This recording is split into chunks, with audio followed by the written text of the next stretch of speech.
Hi, everyone. This is Jason Burak, an independent financial journalist and managing editor of the News Doctor's Eric Dubin. Welcome back to Welcome to Dystopia podcast. This is episode number 11.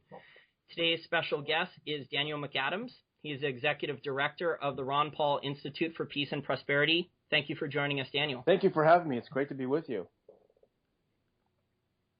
So, Daniel, there's just so much going on in the world, and it's wonderful to have you here. I mean, every day you sit with Ron Paul on the Ron Paul Liberty Report, assessing and diagnosing the lunacy of the United States foreign policy and the goings-on around the world today. And we certainly have a lot to talk about, and probably the most important subject is Syria.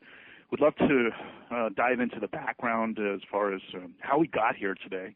But before we do that, we should probably just talk a bit about what's going on currently, because there's just so much going on ever since Putin and the Secretary of State equivalent, Lavrov in Russia, came to the United States and attended the UN and did a lot of meetings in the background. There seemed to have been some kind of an attempt to come to some negotiated coordination between the United States and Russia in the theater of Syria. But as soon as Russia started bombing, and as soon as Russia started, going after our so-called moderate terrorists that the United States has spent a lot of time investing money and training and arms and equipment, the tune changed in Washington, and there's been a very high level of belligerence against Russia's actions in Syria. What do you think happened at the UN? Some analysts, like Ray McGovern, former CIA and briefer to presidents, has been saying that there was an attempt to do some kind of a rapprochement at the UN. Do you agree with that thesis? And what do you think is happening now, given what has happened since those meetings at the UN? Well, I think that Ray is a terrific analyst, and I think there's probably, whatever he says, there's probably a lot to it. But I think what happened at the UN is that Putin essentially laid down the law. This can no longer continue. I think the Russians were aware of the fact that the U.S.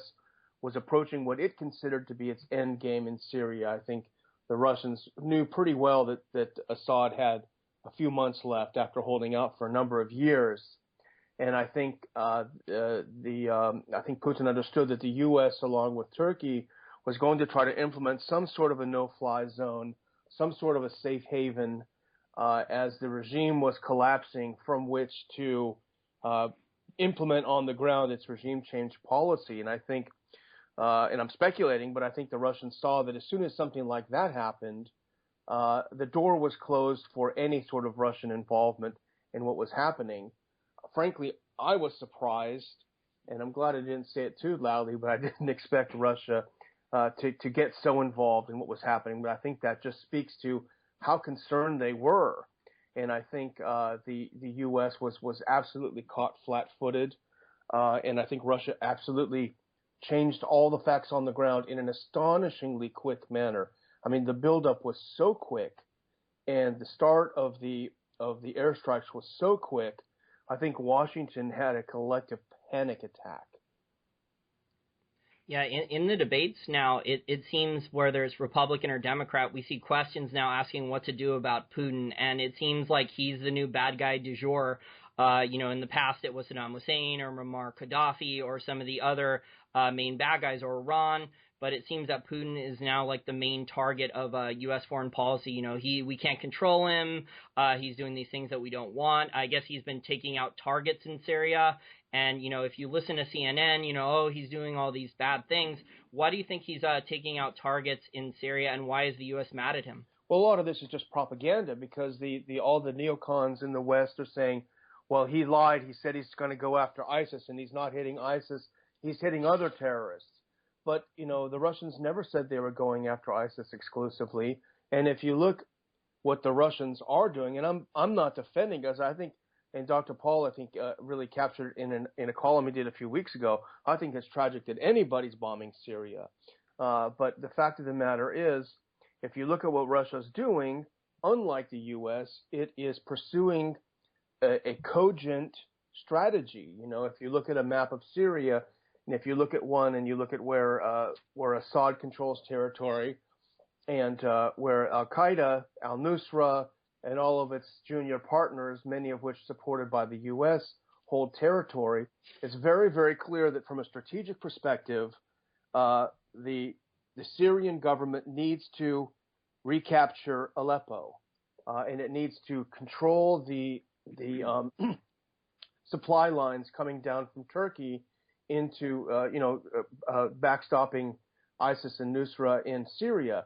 And so that is why the concentration of Russian bombing has been on our rebels, if you want to call them that, in that area just north of Damascus and just west, I guess, of Aleppo. So there is a method to what they're doing, and I think it's sort of an obfuscation for the naysayers in the U.S. to say, well, he's not bombing ISIS. Well, that's beside the point. The intent of the Russian campaign is to prevent ISIS and other Islamic extremists from taking over in Syria as they had done in Libya. And to that end, it makes sense whether it'll work or not, whether there's enough strength left in the Syrian army to follow up on airstrikes and retake territory remains to be seen. But if you're against these extremists, then it's hard to not recognize the strategy that Russia's following.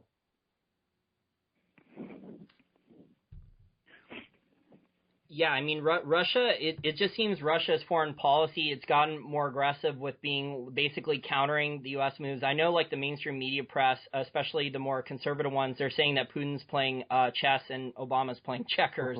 But, we look at the global financial system, and we see China and Russia, basically now they're adding a certain, 10, 20 tons of gold each month, and they're working on, setting up the Asian Infrastructure Investment Bank, and they're making new G20 resolutions, and they're doing oil and energy deals and currency swaps and things like that with each other.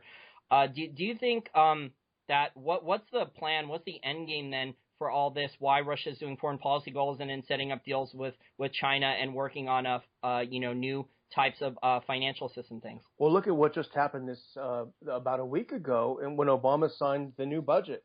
This budget will allow Obama to, within his presidency, to double the U.S. debt. It's pretty obvious that a collapse is on the horizon, and I think if people are voting with their money, with their livelihoods, they're obviously going to look for the exits. The U.S. is totally out of control. Anyone who followed the budget debate and this insane, quote, compromise that was Boehner's parting middle finger at the United States, and also, Paul Ryan's coy, pretending coyly that at the very end he supported it. This is one of the most irresponsible moves that could have been made. So I think, these other countries aren't stupid. They realize the writing is on the wall. So for economic sense, it makes sense. But on the other thing is, look at the level of resentment toward the way that the U.S. has exercised its a benevolent hegemony over the world. I think there's quite a bit of resentment that has built up, and I think they're looking for alternatives, although I don't think that they will plunge into anything. They certainly are smart to hedge their bets. Yeah, and we're seeing evidence of not only are they buying gold, they're also dumping. Russia and China are record amounts of U.S. treasuries the last 6 months or 12 months. We're seeing massive dumps.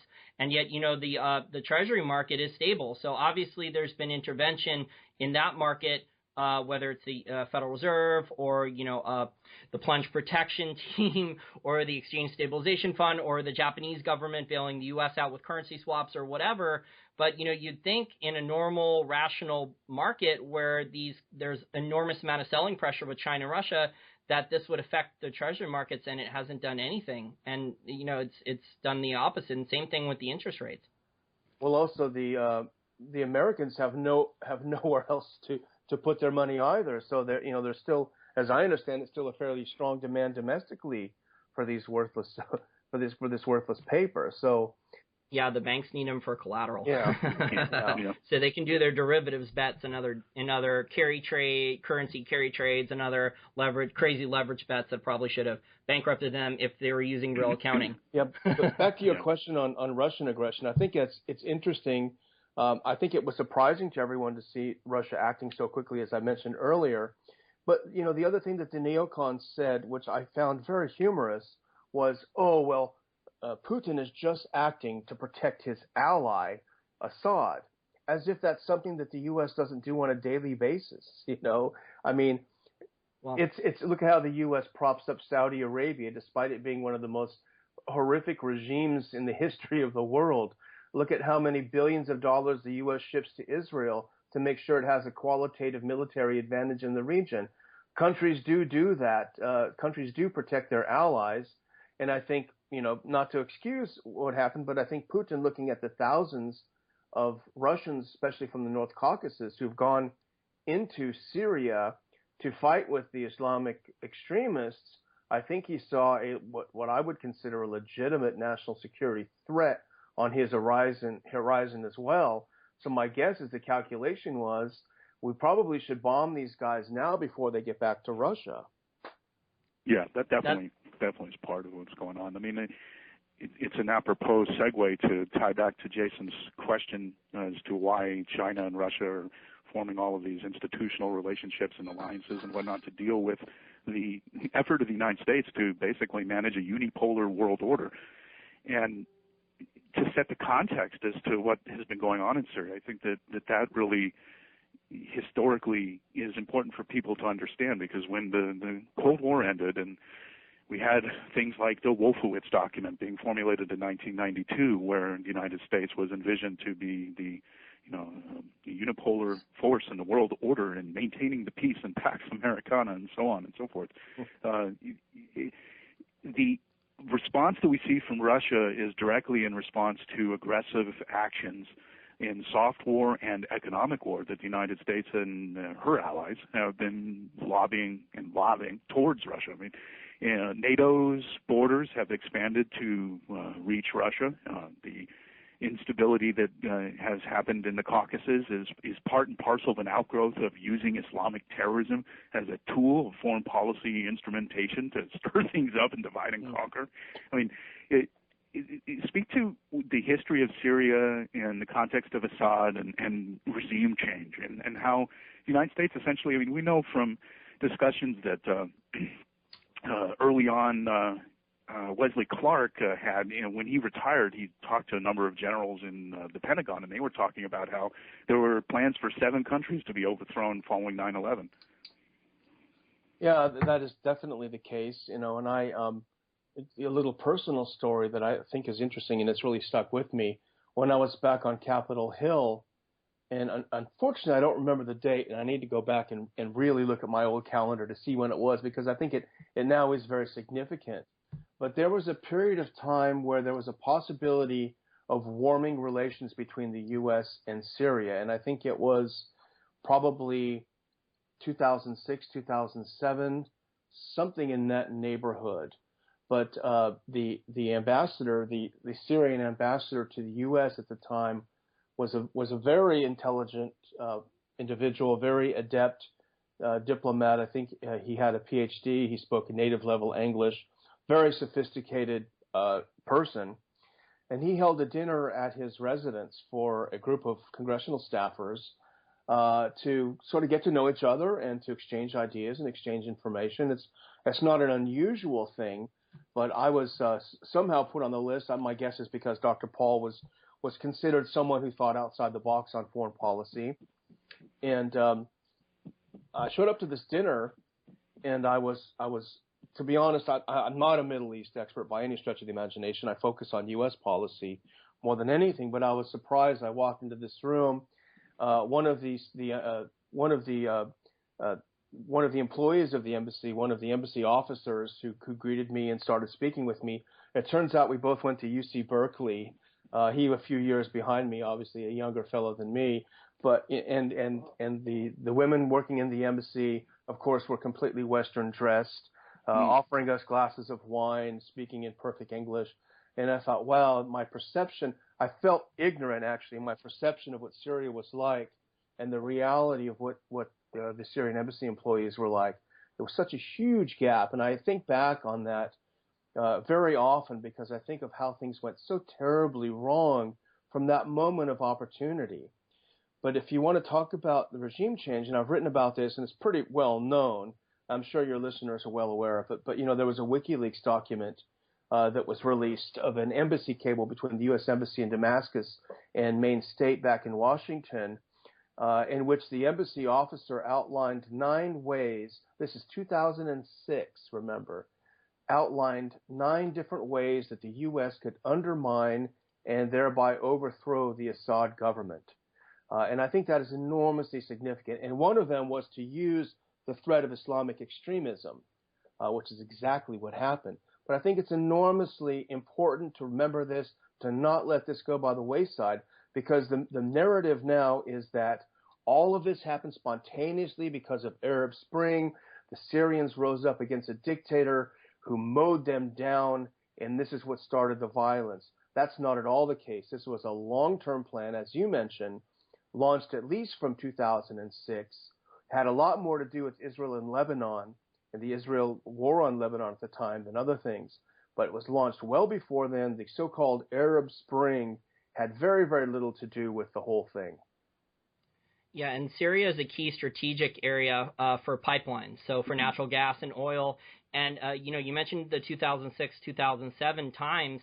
That was before the shale oil boom. So obviously, once the shale oil boom hit and the U.S. had a lot of its own oil production, obviously their foreign policy goals are going to change, because a lot of the Middle East, the policy goals are based on, securing supplies of oil and natural gas and pipelines and things like that. And when they had more supply with the shale boom, and, obviously a lot of these shale boom guys, they're not making any money now, but, they're getting a lot of easy money and credit thanks to the banking system that's backed by the Federal Reserve.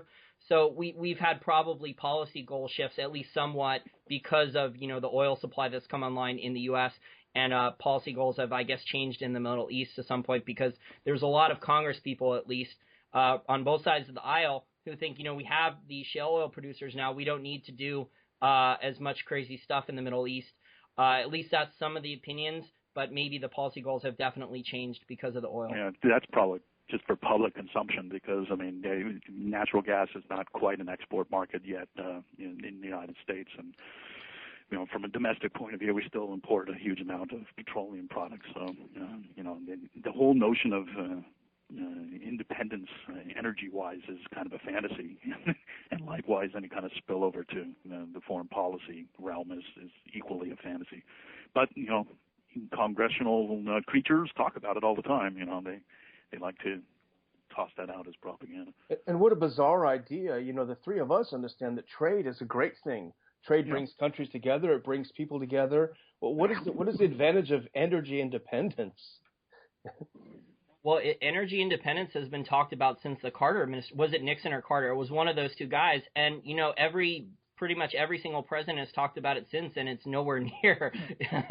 So it's just something that's talked about, I guess, as a talking point for jobs. Maybe it's talked about because of jobs. Because, if we're energy independent, it'll be more American jobs. Because I guess there's the notion that, if we're importing all the stuff, it takes away jobs. And then people in the oil and energy sector, or nuclear power, other sectors, or alternative energy sectors, and they can't have higher wages. Because then it goes back to the promises of the unions and the other Keynesian and Marxist people running this country that, we have to keep promising people higher wages or they're not going to vote for us. Exactly. And I remember back when I was doing trade in Dr. Paul's office, we had so many people who had downstream industries who, benefited from the import of petroleum products, from steel and everything. The last thing they wanted was to have to be forced to buy everything here in the U.S. It would destroy their business. So you tend to forget about all of these industries and how many great jobs there are in those industries. Exactly. And in free markets and trade, if you're a small business owner, an entrepreneur, or even a large corporation, you're going to look for something that provides you a high quality goods and service at a reasonable price. If you're forced to pay a higher price for a good that may not be as high quality, or even if it's high quality, but you're forced to pay a much higher price, it's going to hurt your profits. It may even close your business down. Look at these restaurants in Seattle and LA. They're being forced to pay a much higher minimum wage for servers. And, the unintended consequence of the market is that, touch screens, and they're working on robotic cooks and things like that in the back. So, they're using less servers. They've gone to food runners now, or one server for a lot more tables, and people can just pay with a credit card now on a touch screen. So these politicians are trying to promise the voter, we'll help you raise their wage. We're going to, living wage off a minimum wage.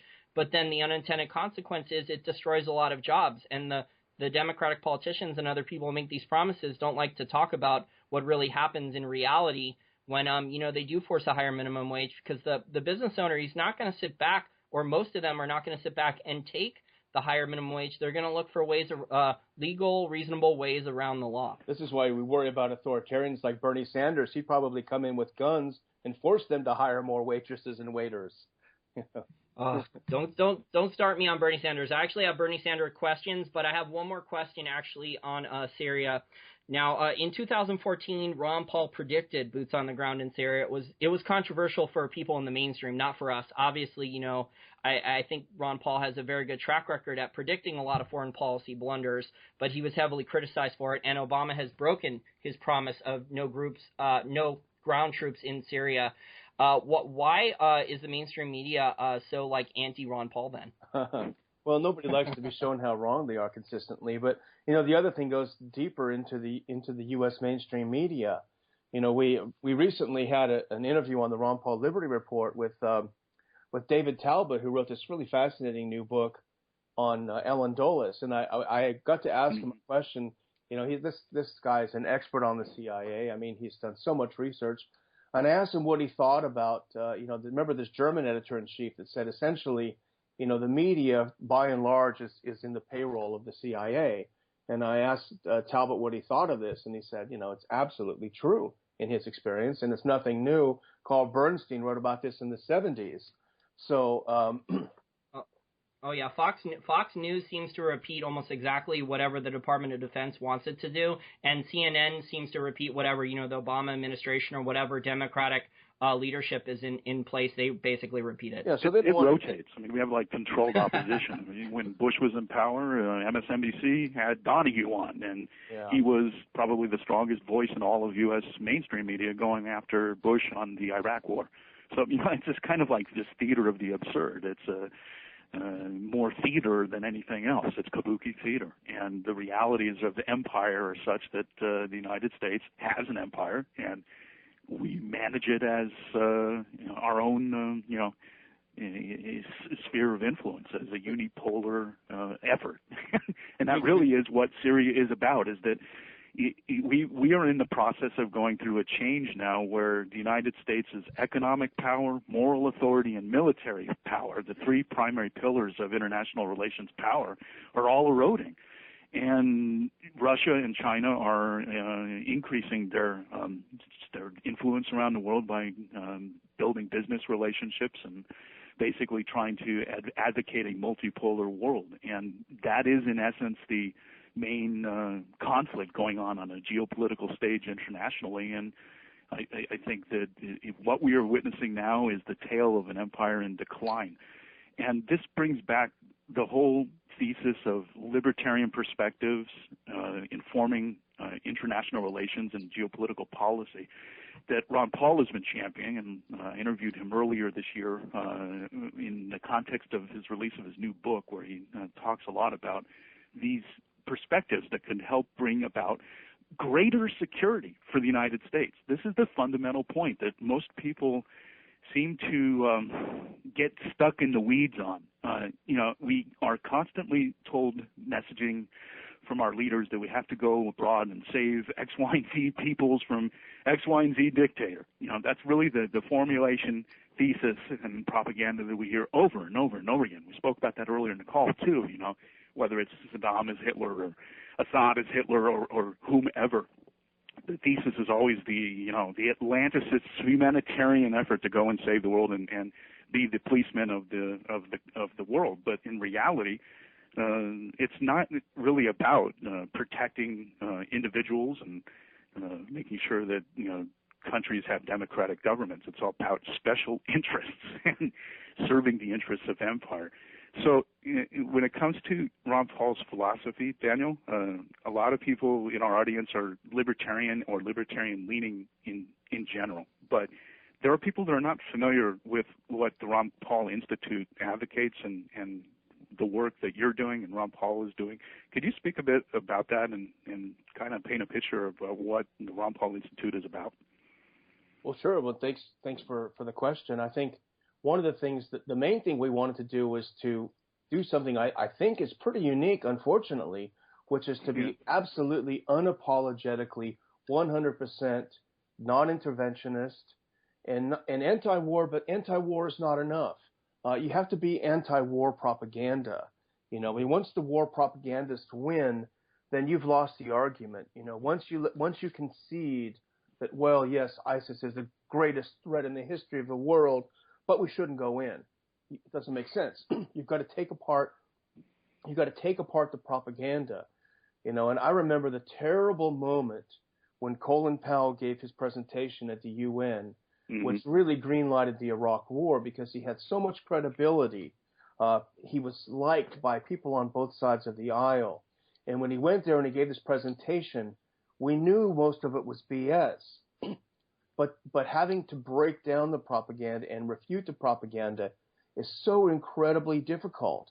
And so that's sort of the task we've taken, and you know, trying to be as hardcore as possible. But I should mention that we don't only do just strictly foreign affairs. I think it's very important, and you guys know this, you know, better than anyone, is that with Ron Paul, it's a package.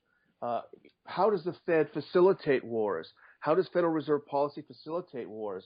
I was just reading an article today on Zero Hedge about how there's this huge slush fund that the Fed has created for Iraq to draw dollars from. So, you know, the monetary policy and foreign policy are definitely meshed.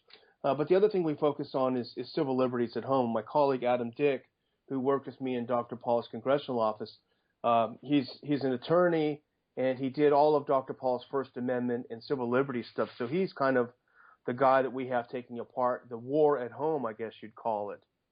You know, they both go hand in hand. So we, you know, that is our main goal is to continue Dr. Paul's efforts in these areas and to not compromise and to stay lean and mean.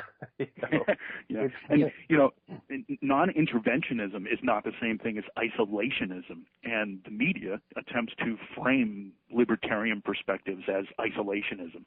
And I think that's most unfortunate because what we really need is a rational policy that advances the interests of expanding good relations with countries around the world, doing business as opposed to war. And unfortunately, as an empire with interests, we are the royal we. You know, the Anglo-American empire has a set of interests and relationships that it's defending. And that's really the nature of our world today. This whole claim about isolationism and non-interventionism is so absurd because you think about it rationally. You have a neighbor next door. You have a good relation with that neighbor. You talk to them. You get together with them. But you don't sit there telling them what to do. It would not be isolationist to have a good relationship with your neighbor and not tell them how to live their life, what kind of beer they should drink, what they should barbecue, what have you, you know. Obviously, when you start doing that, you ruin your relationship with your neighbor because your neighbor gets irritated with you. Yeah, and if a dog comes over to your yard and digs up your, garden or whatever, you go and you have a talk with him. You don't go and bomb his house.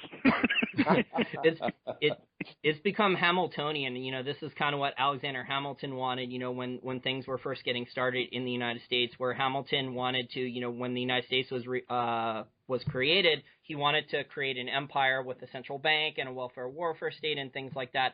But that's a great point about Dr. Paul bringing up the Federal Reserve. I mean, you cannot have big government continually grow. You cannot have a large welfare and warfare state without a central bank. It's just not possible, because if you go to the people with direct taxation and say, you know what, your tax bill is going to go up 10, 20, 30% over the next 10, 15 years because of these wars and the welfare programs, people are going to outrage. They have to kill you slowly. So they have to do it with small amounts of tax increases, on little consumer items or your car tax, and then they have to do it with the stealth tax and inflation. That's the best way to pay for all these things, and for most people to not even notice them. Yeah. You can even draw an analogy to the all-volunteer army and the poverty draft, as it is sometimes called, because basically, ever since the Vietnam War, the United States policymakers have not wanted to directly deal with the cost of empire. like to hide it. Yeah. And it's the same thing that happens with our monetary system, serving as a means of hidden taxation. Yeah, and I think you brought up the isolationist stuff. I think it was George Washington, one of the founders of our country, who said trade with everyone, make war with no one. So that sounds libertarian to me. That doesn't sound isolationist when you're trying to trade and benefit from voluntary exchange with different countries who can provide different goods and services, maybe at a better price, or items you don't have. So that doesn't sound isolationist to me at all. That just sounds, non-military. It sounds like, we're willing to let our businesses grow and exchange and flourish and develop the respected reputation in the global community as someone who other countries and other businesses in other countries can trade with. It doesn't sound isolationist to me at all. So it just sounds like, a bunch of neocons and warmongers saying, it's isolationist because, we can't go in there with jingoism and gunboat diplomacy and demand favorable terms and things like that, or, send in the economic hitmen.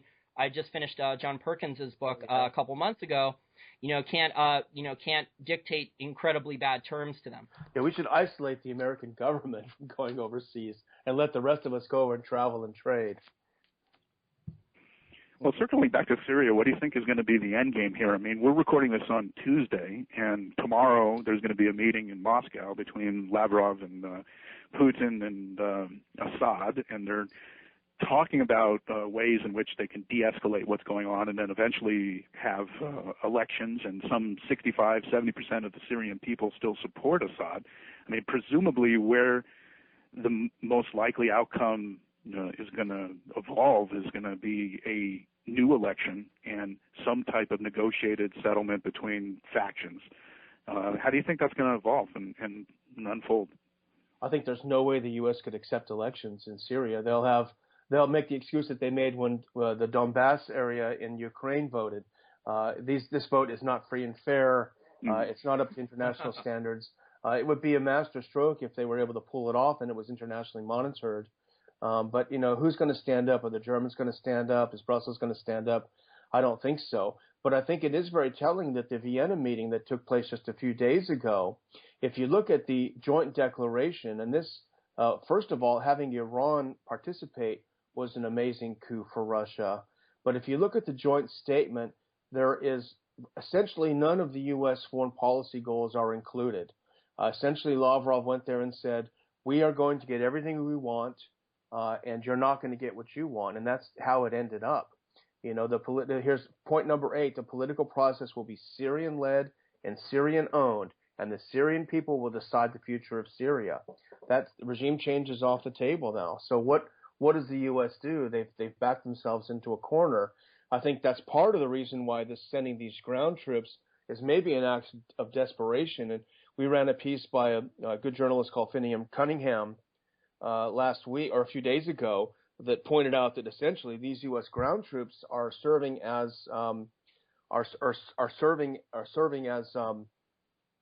human shields. Human shields. The U.S. is not informing the Russians where they are to sort of give this ambiguity that no matter where you bomb, you might hit Americans. And talk about abusing the military. So that's trying to bait them? Are they trying to bait them then into saying, oh, you killed Americans then so we can retaliate? Is that like part of the goal then? I don't know if that's it. I think they're trying to get the Russians to stop bombing because the Russians are taking out all of our terrorists as well as all of the other terrorists. And I think that's spoiling their plans. So I think this is a last-minute desperation. But what's interesting, and just one last thing on Syria. A couple of things. The coalition is cracking up, I think, and that's important. David Cameron, the British Prime Minister, has been forced to drop his plans to get continued permission for airstrikes on Syria because he simply doesn't have the votes in Parliament. The Foreign Affairs Committee of the House of Commons told him, don't come back here, don't bother asking for an extension of permission to bomb in Syria unless you've got a real coherent plan of how to end this. We also know a couple of weeks ago, the Canadian elections, the first thing that happened after that is the new Prime Minister Trudeau said we will discontinue participating in the bombing operations in over Syria. So this thing is coming apart right now. I think the writing is on the wall. Where it will lead, I think elections would be a would be a conclusion. But as I say, I don't see how any way that the U.S. could accept the elections. So it's kind of like that Syria would be in a state of perpetual animation, where it isn't really fully an armistice truce and whatnot. There'll just be factions that'll have remnants there, and Syria's relationship with the West will still be continued to be high friction, essentially, kind of like what happened in the Donbass. And that makes the Iranian situation that much more interesting, because the world is opening to Iran. Even though the U.S. is maintaining its sanctions, the Iranians can't keep delegations away. You know, they're coming from India, they're coming from France, Italy. You know, they can't keep these guys out. Everyone wants to trade with Iran.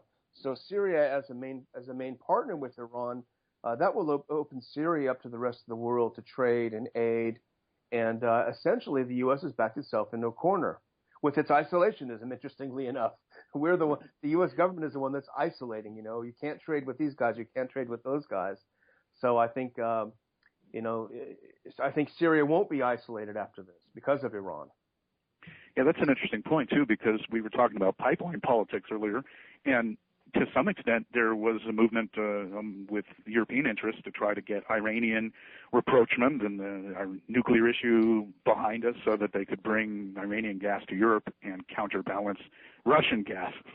And it's really ironic how all these things work out, because essentially, you know, Europe is going to have split interests and motivations in order to get that Iranian gas. Presumably, there's got to be better relations and peace on the ground in Syria. Sure, and we're stuck with our allies, the Saudi head choppers. You know, these guys who are committing the worst atrocities to make Rwanda look like a walk in the park, where the U.S. pretends not to notice in Yemen. You know, and we're going to get stuck with these guys who are going broke anyway.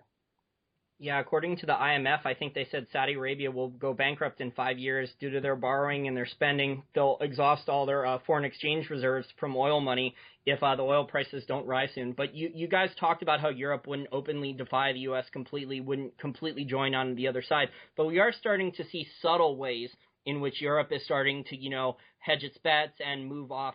I'll mention a couple of those right now. Edward Snowden is being given asylum by the EU, it appears.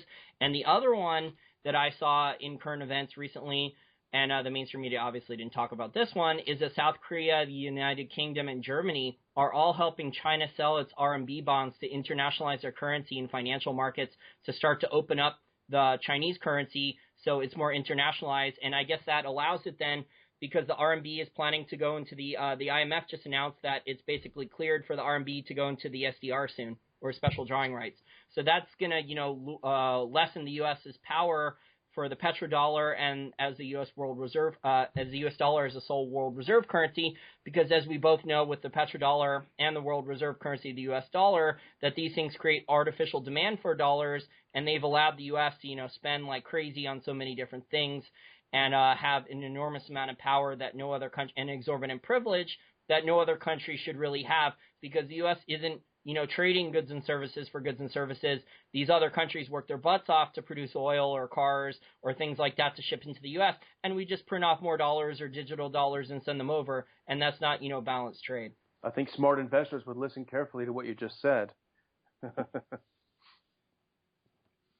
Now, Daniel, my final couple questions for you. We did briefly mention the Iran nuclear deal, and we've had John Kerry also talk about the U.S. Losing the world reserve currency. Why do you think the Secretary of State would mention that in public about rumblings of world reserve currency? It seemed odd to me for him to actually mention it in public. It is a good question, and I don't know the answer, but I would like to think he's tuning into the Ron Paul Liberty Report, but but I don't know. Maybe his aides are. But I know, but it is hard. It's hard to ignore what's happening, and I think the explanations that they've given us no longer work to thinking people, and I think they're having a difficult time. I still would like to think that if there's anything we can look at as a bright spot in Obama's foreign policy, it is the opening with Iran and the opening with Cuba.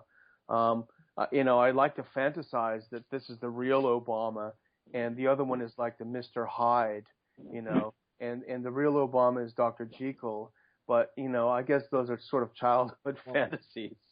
Well, he's still doing drone strikes, even though on women and children and things like that. So even though he did open up Cuba and stuff, so he's still a warmonger. At least I can say. That's an enigma. I mean, when you look at how the left has had its relationship with Obama over the years, it's amusing. I mean, he came into office basically on the back of a rejection of Bush policies and warmongering, and promises of closing on Guantanamo and withdrawal from Iraq, and on and on. And it's all been a progressive fantasy-spun propaganda machine. I mean, the realities of Obama chucking the bust of Winston Churchill on the first day he steps into the Oval Office is all for public consumption, in my opinion, because whether or not he actually believes in this, progressive worldview that he espouses and likes to present, and what got him the Nobel Prize for his speech in Cairo, and on, it really doesn't matter. The bottom line is that the organ of state is responding to the collective interests that govern it. And the United States is about empire, and we're trying to maintain our empire. And that is essentially what drives our entire foreign policy, whether or not Obama is a progressive or not. I mean, well, this goes back to something that Dr. Paul has always said, and I think he's totally right. If you look back through history, presidents have won elections promising peace. The same was true with George W. Bush and his more humble foreign policy. Right. Vote for Wilson. He kept us out of the war. Vote for FDR. He won't send our boys to war. It's always the same. And I think, that just underscores the futility of participating in the electoral process at all in the U.S. because it's all a charade. We even have a great example today where we've had this over the last week or so talk about how we're going to send in special forces to help deal with the situation there. But Obama comes out and qualifies and say, but they're not going to be on the front lines. I mean, we're never going to put your boys in harm's way. We're never going to tax you to death. And in reality, the organs of state do exactly that. Yeah, and then we get people like in the Mark Dice video about Hillary's policies, who just blindly, they don't have an open mind. They don't have any independent thinking. Maybe they spend 5 or 10 minutes a day at most, reading the news, and it's only on like NBC Nightly News or MSNBC or CNN or a couple of the mainstream things, and, they just repeat verbatim whatever they're told. It's very frustrating to me, and, that leads to my final question about Bernie Sanders, his foreign policy warmongering and things like that. Ron Paul Institute, you guys put out pieces on Bernie Sanders. What is the mainstream, what are most Americans missing on Bernie Sanders? Because in my demographic, Daniel, I'm 33 years old. I just had my birthday last month. Oh. But my demographic, really, the people who are teenagers or in college or just graduated, there seems to be a lot more Bernie Sanders supporters than Ron Paul, although Ron Paul is growing. But people seem to flock to Bernie Sanders because, he's, anti-banks, anti-capitalism. He claims to be peaceful. What are most people missing on Bernie Sanders? Well, again, I guess it goes back to the futility of politics. But, Bernie Sanders is one of the greatest warmongers of all. Mainly the war on your wallet. That is the worst war. But I think, socialism is kind of a horrible virus, and people are sucked into it. They're enchanted by the idea that they will have a free college education because it's class warfare. It's the other guy owes it to you, and that's very dangerous. But Bernie Sanders is also a big warmonger in the classic sense of it. He loves to talk about how he opposed Iraq and Afghanistan war, but he made sure those were fully funded. Unlike Ron Paul, he never voted against money for the wars, which is the one power that Congress has, the power of the purse. So if you're against the wars, you cannot vote to fund them. He supports the Democrat wars. He supported the Kosovo war, which is another war based on a total lie. He supported regime change legislation against Iran. He defended Israel's attack on Gaza.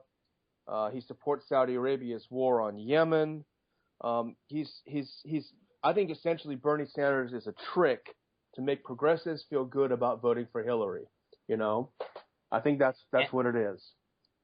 Interesting. And also for a Marxist, now that he's so popular, I can guarantee you he's going to be making millions of dollars in the next couple of years off book deals and speaking engagements and other stuff. So he's going to end up, in that Noam Chomsky type of camp. There's a great documentary out called Do As I Say, Not As I Do, where, Al Gore and Hillary Clinton and Noam Chomsky are followed. Noam Chomsky, is a hardcore Marxist, hates capitalism, and yet the guy makes lots of money off book sales and other item sales and preaching. So it's in a capitalist free market country, you have these Marxist guys bashing capitalism, but making lots of money off of it. And Bernie Sanders, with his congressional salary, he's not poor. So he acts like he's poor, like he's the common guy, but yet here he is, getting all these Cadillac health insurance and a very high congressional salary. And, he's going to get the other perks now because he's so popular. He's going to get the book deals, maybe even a movie or something like that down the line, or a documentary. He's going to get the things that capitalism provides, and he's still going to be bashing. It's just totally hypocritical in my view. I think he's going to get a very plum position if there is a Hillary administration based on one single sentence he uttered, which is, we're tired of hearing about the damn emails. And I think he saved Hillary with that sentence. And I think she will reward him very generously for doing that.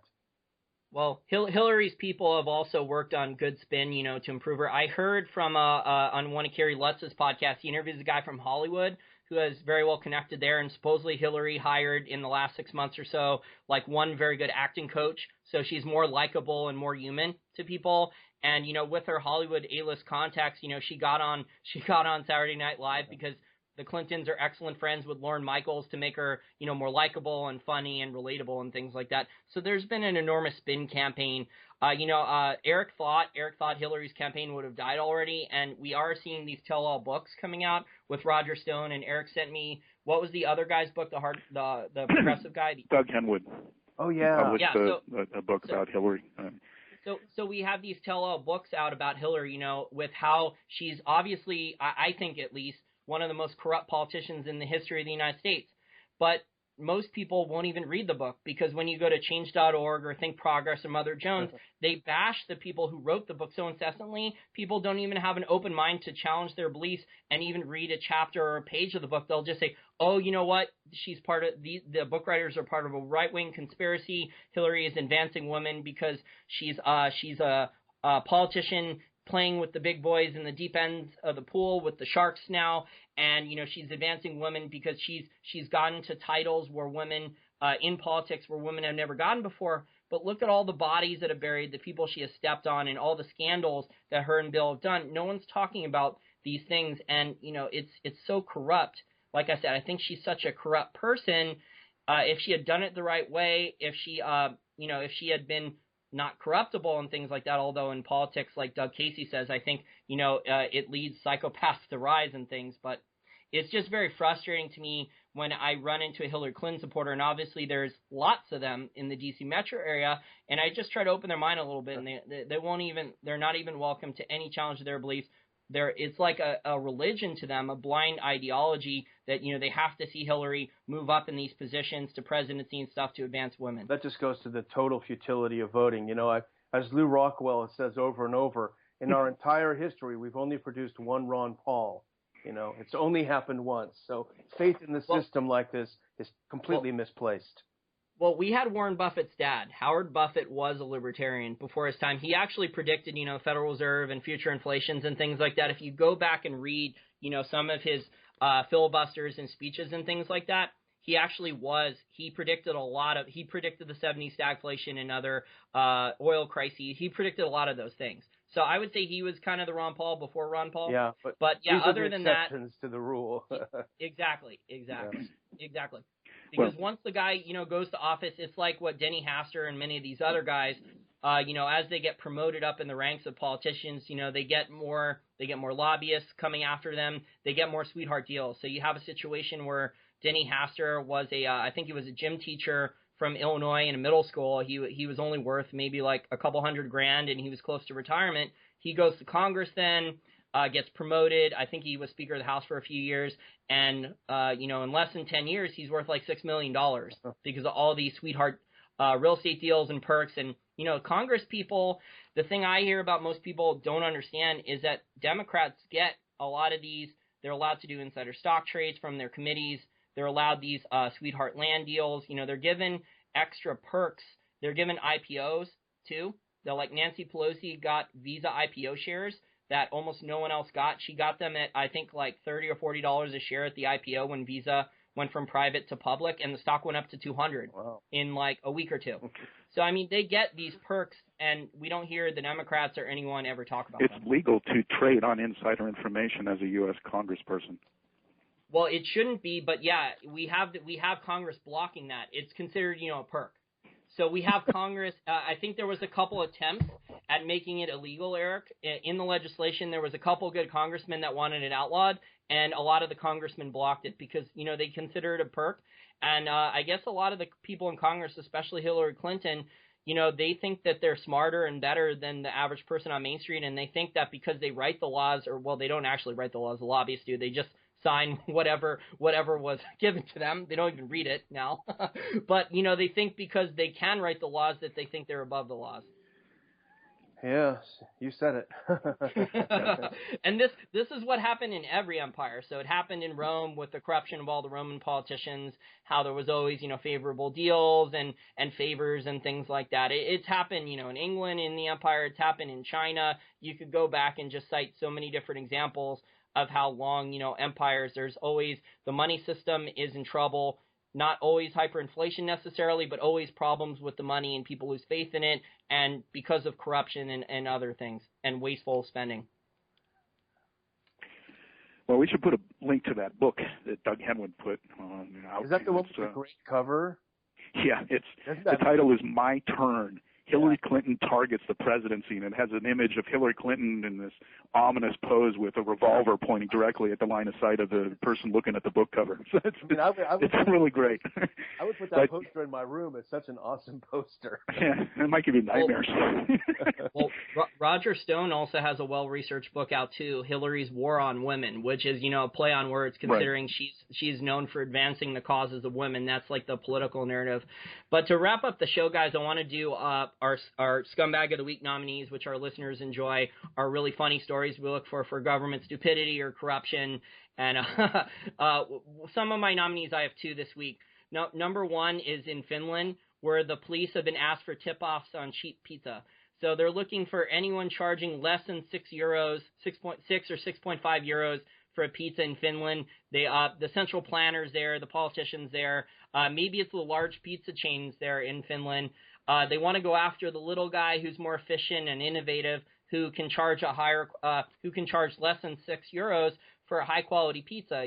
For maybe he's an expert chef, or they're using organic ingredients, or they have connections to an organic farm or something like that, and they figured out a way to offer customers a higher quality pizza, and they think that they're tax dodgers now because they're charging such a cheap price. They have to be dodging taxes. There's no way. So it's ridiculous that we have pizza police now and by the way, guys, this is a European socialist country that Bernie Sanders wants. So Eric, you sent me this awesome meme from someone in one of these Scandinavian countries. A lot of these guys like Bernie Sanders say, we're not going to use communist Russia as the model anymore because obviously, a lot of people know it was a total failure. So their new grasping at straws concept is, they point to the success, and I'm using air quotes right now, of, European socialism in the Scandinavian countries. Well, speak to a lot of people, business owners especially, in Scandinavian countries, and there's not a lot of happy people there unless they're getting government contracts and things like that. Yeah, absolutely.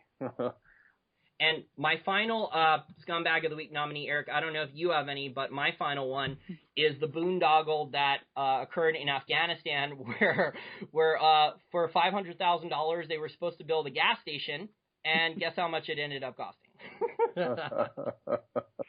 Like $43 million or something? Yep, $43 million, which is 140 times over budget. That's a bargain, man. What are you talking about? Oh yeah, it's a little bit better than what Halliburton was charging, right, to move barrel of oils with trucks, right, that were guarded in Iraq. I think that ended up costing like $5,000 a barrel or some exorbitant number.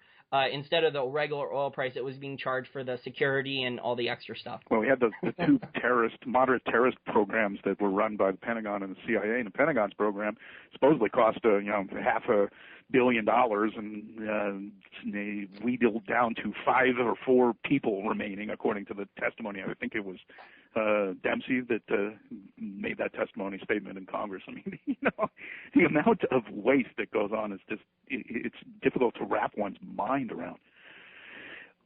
It's everywhere. It's pervasive. As Daniel, you live outside it.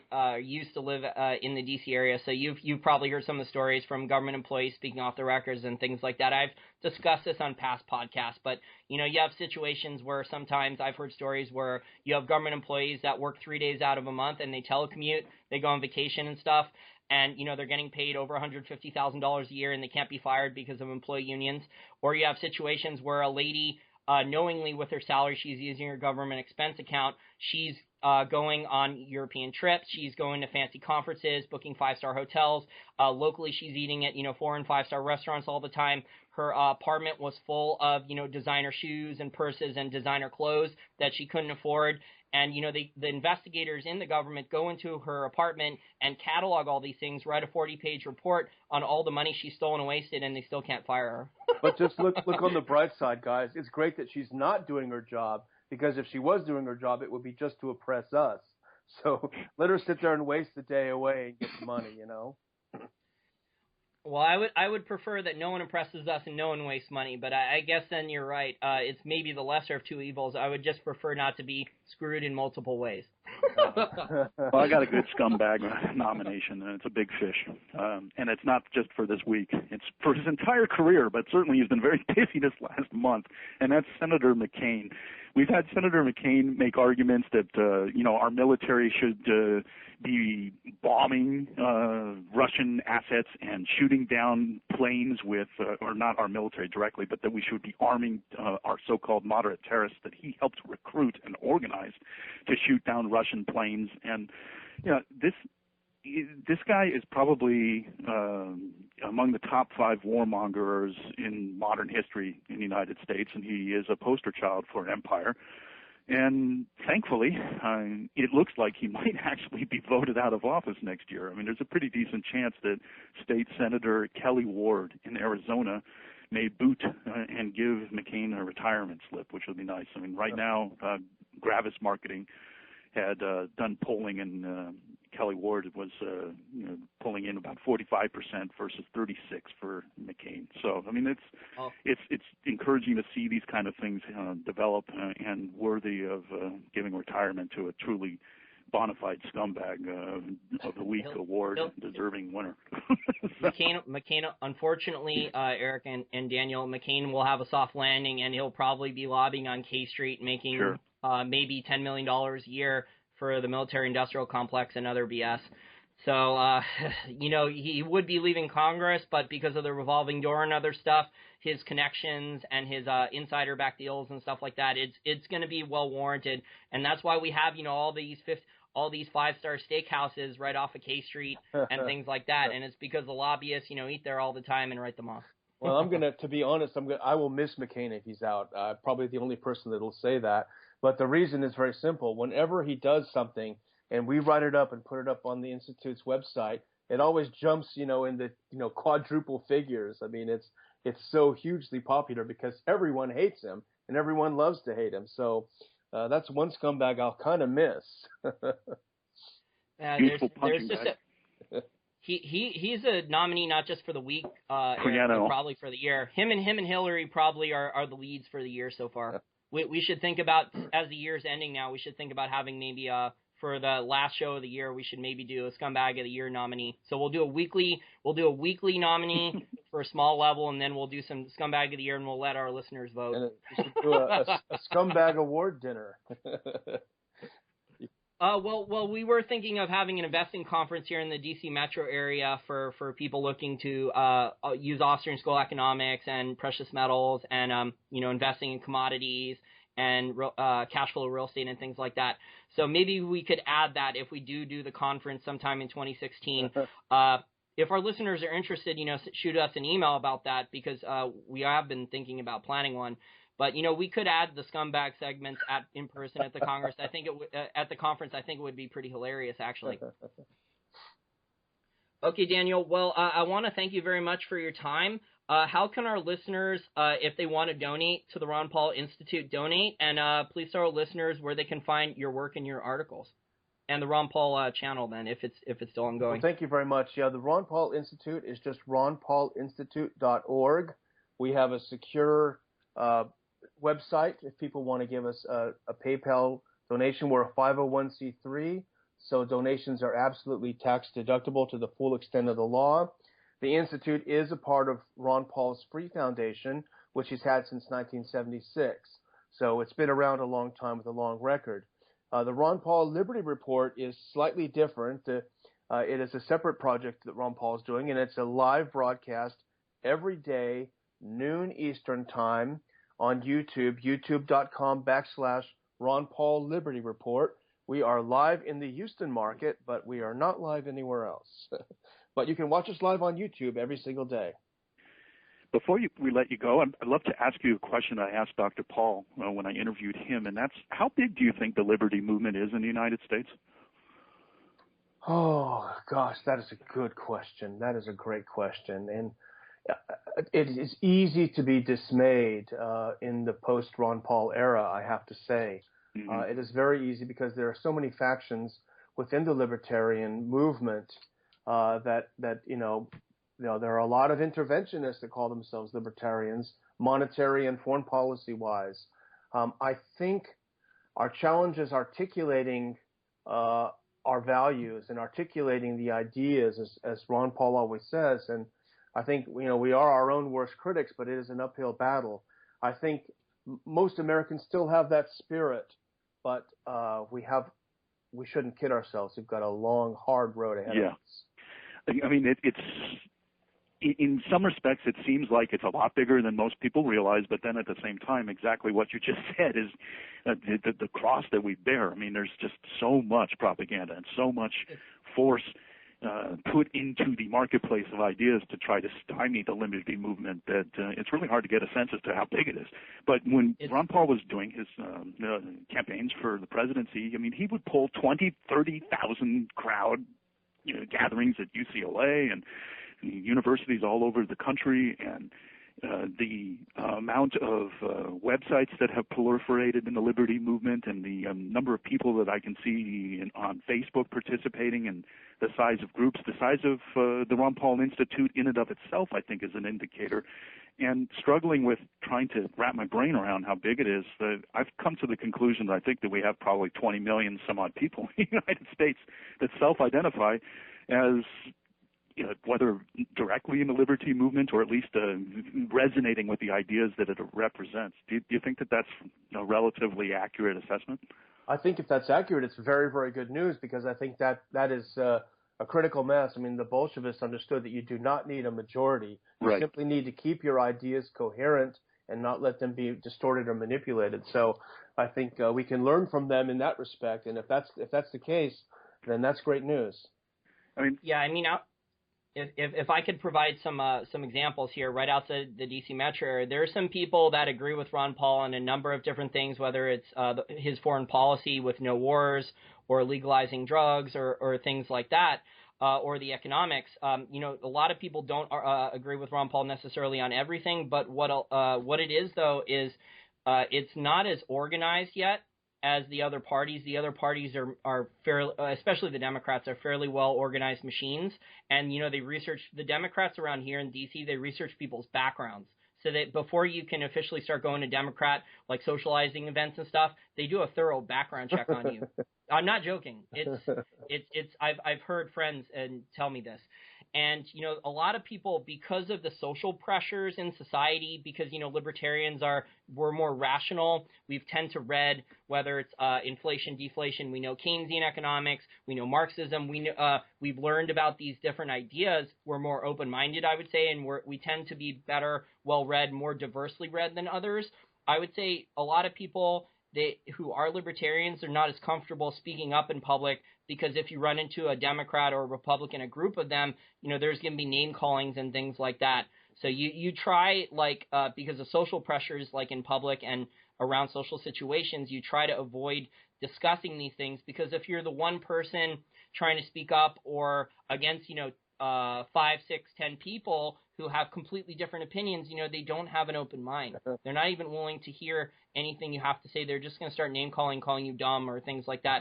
So it's very tough to want to speak out and even plant a seed. That's why I do the podcast, guys, because there's no censorship like there is out in public if I'm in a social situation.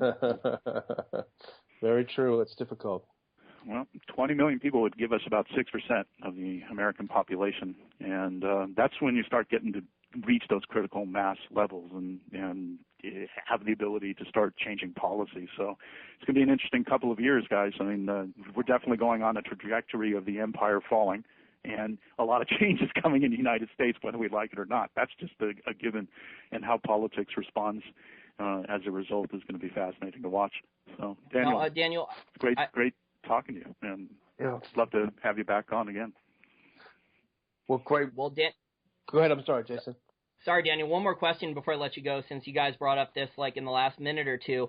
Do you think then we're going to see a viable third party in the near future? Because I hear a lot of people, who used to be hardcore Democrats or Republicans, they don't agree with the party platforms on either really anymore for the most part. They say they wish there was a viable third party. Is that going to be allowed in the near future then, even if it's not fully libertarian, do you think? No, I don't think there will be, for the simple fact that you cannot get on the ballot in our wonderful democracy. You cannot get on the ballot as a third party. The R's and D's have a monopoly.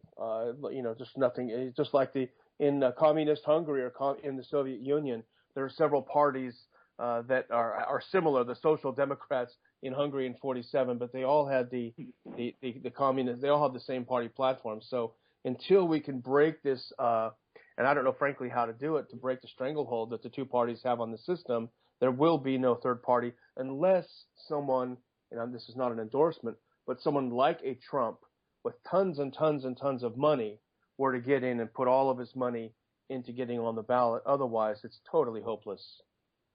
I'd take a slightly different take on that, but not in the short term, because I entirely agree with you when it comes to the next 5 years or 10 years maybe even. But, the United States has a long history, dead political parties all over the place. I mean, it does happen over time, and the Republican Party now, I think, if memory serves, only has about 22% of the registered people in the United States, registered voters, down significantly from what it was before, and that is a product of its losing relevancy in the context of the policies that it advocates being against the interests of average American people. And over time, I suspect that if nothing changes with the way politics is done in the United States, that the Republican Party is basically going to fade away. And or schism and be split maybe into two smaller parties or three or something. Yeah. I think I agree with you that I think the Republican Party is not as cohesive as most of the Democrats are, and I think the Republican Party looks like it's dying faster than the Democrats are growing because more people come into the country, and a lot of people blindly vote Democrat because it's promising the most goodies. But I think the Republican Party, you clearly have a lot of people who are losing faith in the Republicans, or who are older Republicans who remember when, the Reagan era and things like that, and, those people are dying or they're disillusioned with the Republican Party. Yeah, and I can give you an example from Oregon, where I live, that is pretty interesting, because the Democratic Party here is actually shrinking. You think of Oregon as a blue state, right?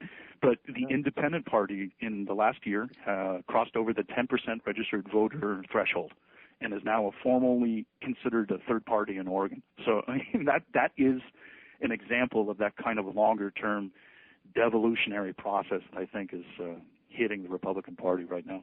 That's good news. Well, I really enjoyed this discussion with you, Daniel. I do try to follow foreign policy, not as much as Eric and you do, a little bit. I mean, I do have a degree in political science, but it was mostly just to add an extra year of college so I could get a second degree and stick around for another Virginia Tech football season.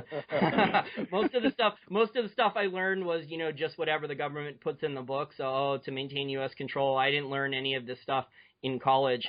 I learned about gerrymandering, which is a lot of the reason we have the two-party control right now, on top of other things. But Just want to thank you again for your time, and I really enjoyed this, and hopefully we can have you back on in the future for another Welcome to Dystopia podcast or a regular Wall Street from Main Street interview. Probably Welcome to Dystopia, since it was more fun having more humor in the conversation. That sounds great. Well, thank you so much for having me on, guys. It's always great talking to you.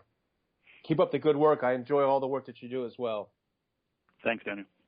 Thank you.